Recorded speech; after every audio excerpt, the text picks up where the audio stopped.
হরিণের গোস্ত খাওয়া যাবে কি এবং এর দুধ পান করা যাবে কি?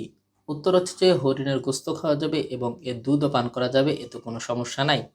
কেননা শরীয়তের মূল নীতি হচ্ছে প্রতিটা বস্তুর মূলকে হালাল হিসাবে সাব্যস্ত করতে হবে, অর্থাৎ হালাল হিসাবে ধরতে হবে। ততক্ষণ পর্যন্ত সেটিকে হারাম বলা যাবে না, যতক্ষণ পর্যন্ত এর ভিতরে হারাম সাব্যস্তর মতো দলিল আদিল্লা না পাওয়া যাবে।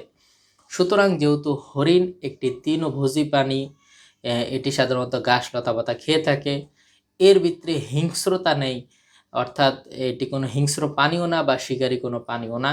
সুতরাং আর এর ভিতরে যেহেতু হারাম সাব্যস্তর মতো কোনো দলিলও পাওয়া যায় না, সুতরাং এর গোস্ত খাওয়া যাবে এবং এর দুধ পান করা যাবে। আল্লাহ রব্বুল আলামিন সূরা বাকারার 173 নম্বর আয়াতে কারিমার ভিতরে বলেন, ইন্নামা হাররামা আলাইকুমুল মাইতাতা ওয়াদ দামা ওয়া লাহমাল খিনজির। নিশ্চয়ই আল্লাহ রব্বুল আলামিন তোমাদের উপর হারাম করেছেন মৃত প্রাণী, রক্ত, শূকরের গোস্ত, ওয়ামা উহিল্লা বিহি লিগাইরিল্লাহ, এবং সেই সমস্ত প্রাণী যা আল্লাহ রব্বুল আলামিনের নাম ব্যতীত অন্য কারো নামে জবাই করা হয়েছে। সুতরাং এখান থেকে বোঝা যায় যে হালাল পানি, যেটার ভিতরে হারাম সাব্যস্ত হওয়ার মতো কোনো দলিল পাওয়া না যায়, সেটি যদি আল্লাহ রাব্বুল আলামিনের নামে জবাই করা হয়, তার গোস্ত খাওয়া অবশ্যই হালাল। আর যে সমস্ত প্রাণীর গোস্ত খাওয়া হালাল, তার দুধ পান করাও হালাল।